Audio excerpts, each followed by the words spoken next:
คำยักแหลงคำแสงมือปองหนึ่งหึงมาเย้าตีในปาดเถินลงตีหนึ่งไลมีทรายหนุ่มอ่อนก้อนหนึ่งจื้อห้องว่าคำแสงเป็นลูกอ่อนผ่านปอเมเจมมือเลขมือพองยังเลขยังเหลียงหอพาไว้อยู่นั่นไลมีสองก้อปวกภูเมกว่าหาเคหาพื้นตามมาขายแลไลกว่าหันคำแสงตีในปาดเถินนั่นเสขาจ่องไล่เก็บเอามาเลี้ยงหนังลูกหนังลานขาต่อคำแสงทานโปก็ใหญ่มาอยู่เย้ามืออันก็ใหญ่มากกอบอันคำแสงในตัวใหญ่เซก้นธรรมาตาแลเอ็นแห้งก็ใหญ่เซก้นธรรมาตาเป็นลายปุ่นกอบอันคำแสงห่างพังแปลกปึงเปิ้นไว้แลปู่ตั้งนายมันอ่ำปันให้คำแสงไลเขาวันเสปอกคำแสงก็เป็นก้นอันว่าง่ายถ่อมก้ามแลตั้งเตเล็กตัวใหญ่มาหรือเสปู่ตั้งนายเย้าคำแสงอ่ำต้อนไลหันก้นมาเสปอกมีวันหนึ่งคำเสียงกว่าหาเคหาพื้นตีในป่าเถินเหมือนเจ้าหนังกูวันตีอันมันยำเฮ็ดมาอำทางสีแลวันนั้นเจ้ายิ่งสปาแก้วจู้ห้องเอานั่งใจมันเสลักออกมาเลียนน้ำตกในเถินเตียนอ่ำป้อไก่ป้อ3 วันก้นนั้นกำนั้นคำเสียงไรยินเสียงก้นอุบกันแลมันจ่องลักกว่าคล้องตัว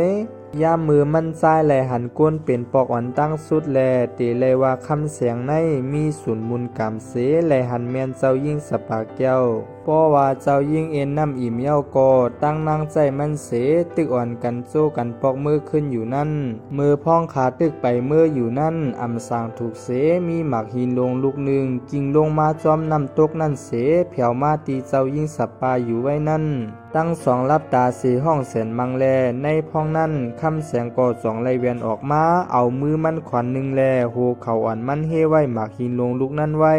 มือเจ้ายิ่งมึนตาตัวแลหันคำเสียงเฮหมากหินไว้ลวยมือมันขวัญเหลวก้วยไหนเปลี่ยนอันอ้ำลงลางไว้เย้ากอบอันตกใจหนาแลนั่งใจนั่นสองแนทโจห้องเอาเจ้ายิ่งปอกขึ้นเมืองเจ้ายิ่งตั้งคำเสียงกอบอันกลุ่มอายกันแลอำตั้นไลลัดต่อกันสังเสคอวายเสนั่นมาคำเสียงกอบอันไขหันเจ้ายิ่งหนาแลสองลักมาไปคล้องด้วยแทงเจ้ายิ่งก็เปือไข่ทบคำเสียงเหมือนกันจ่องโจ้นางใจมันหลักออกว่างหัวมาแทงเฮ็ดนันเสขาเลยทบกันตีน้ำตกนั่นแทงตั้งสองอุบกันตักกันเฮ็ดนันเสจ่องไล่มืดกันมาเย้าคำแสงแลตั้งเจ้ายิ่ง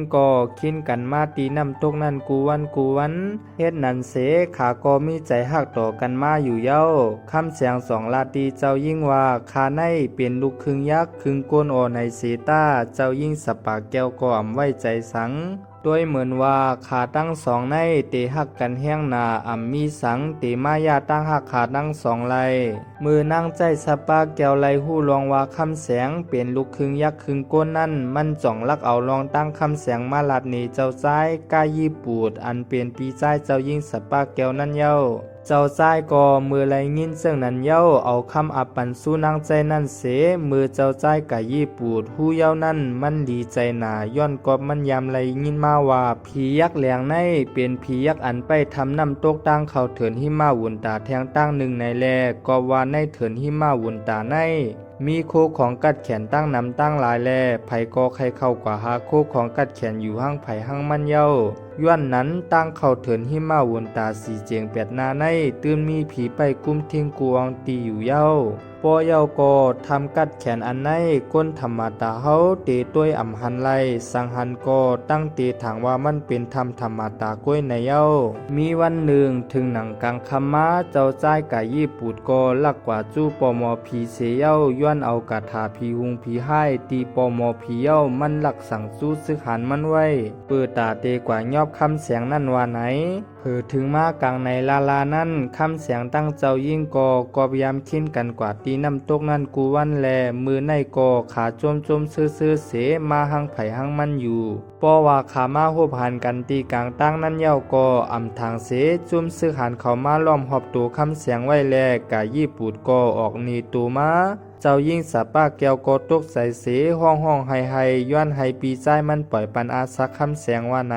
ก้วยกายี่ปูดอ่ำย่อมปล่อยปันลา คำแสงไล่หู้ถึงลองใจใครไล่ใครเป็นเจ้าจ้ายกายญี่ปุ่นแลมันจ่องลายหางเป็นยักษ์ตัวใหญ่ลงเสต่อสู้กันตั้งซื้อหันเขาเย้าถึงคำแสงเตต่อสู้เสต้าก้วยกาคำแสงอำไลเอาเขาถึงตายสีก็กอบมันหักเจ้ายิงซึ่งหานก็เป็นก้นปีจ้ายเจ้ายิ่งก้วยแลมันต่อสู้เอาตัวรอดมอกนั่นก้วยกายิบปุดหู้ว่าคำแสงอ่ำต่อสู้มันไหลในแลมันจ่องใจกาถาอันมันไหลมานั่นเสเฮ็ดให้ต่อคำแสงเฮ็ดนั่นเสถึงตีป้อไหลเพียวฮอดกว่าตีน้ำตกอันคาเจ้ายิ่งกว่านางอุบกันกูวันนั้นเย้าเจ้ายิ่งเต้อ่ำต้อนหูมาเสบอกว่าน้ำตกนั่นเป็นทำตั้งเขาเถินหิมาวนตาไหนมืออันฮอดกาถึงตีทำนั่นเย้ากอบอันเจ็บเสียบแห้งก่อปึงหนึ่งแลเอหลูเจ้ายิ่งก่อปึงหนึ่งเย้าทำเสียงในปอมันเป็นผียักษ์อันไปทำในแลกอบหักกันตั้งก้นเสขาจ่องมีมาคำเสียงในเย้ากอบเฮ็ดพิษปักปึงผ้าผีแลขาตั้งสองตีแลญาตามตายในเสขาจังปล่อยคำเสียงไว้กาตีในเถินให้อันปูนายสองก็มาเก็บกว่าเล่งนั่นเย้าคำเสียงหู้ลองตั้งปอมีมันมาอยู่ตาสีแลมันอ่ำใครให้เจ้ายิ่งสปาแก้วไลมาทบเหมือนมีมันนั่นแทงย้อนนั้นมันเตะขามย่อมเป็นก่อนหินเลียงลงอันไปปากทำนั่นกว่าโตซัวซักมันในเย้าคำเสียงก็จ่องไล่ใจสายตากัดแขนมันเสด้วยกาตีนาเจ้ายิ่งหักอ่อนมันจอมลอยน้ำตาเจ้ายิ่งก็ห้าพูดถึงลองเจ็บเสียบคำเสียงแลถึงตีน้ำตาป้อไหลออกมาคำเสียงในกอบอันมีนาตีปุนพรไปปากทำแลเป็นปุนพรอันใหญ่ลงเตเตวาวาเย้าลุนสุดมาสายตาคำแสงลัดนี้เจ้ายิ่งตั้งน้ำตาว่ากาก่อนนาเจ้ายิ่งหักอ่อนคานในเสตัวคำเสียงนั่นก็แตกตายกว่าตีนันกำเหลียวในเย้ากอบอันเสียงแตกตายมันหลังหนาแลกูก็อ่อนกันหมบแป๊บเผื่อว่าเขามื่นตาต้วยก็ไล่หันเป็นก้อนหินลงอึดปากทำไว้แลกายยี่ปูดจ่องใจซื้อหันมันเอามีดกุ้ยไม่เขไม่ยอกไม่ตำก็อ่ำค่ายไลเตเอาสังมากุ้ยก็หมักหินลงนั่นอ่ำต้งอ่ำหนึ่งล้ามันก็ไล่ใจกาถาปอมอผีมันนั่นเสค่ายก็อ่ำไล่แลกายยี่ปูดจ่องย่อมกันเสปอกขึ้นมือในวางหอเย้า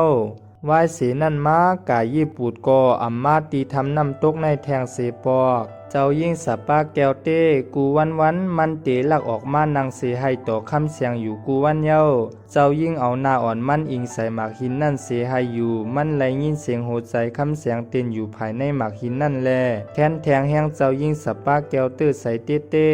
เจ้ายิ่งหับหูในใจมันไหลว่าก็หักเก่ามันนั่นอ่ำไหลหายกว่าไหลตั้งตึกมีอยู่ตีอ่องเก่าตีในหรือเสว่าขาสองก็ลัดต่อกันอำไลกล้วยไหนเสให้อยู่ห้างมันเฮ็ดนันติกเย้าอาปุ่มเฮาคากอไลสุดเย้ากว่าตีในเสเย้าคา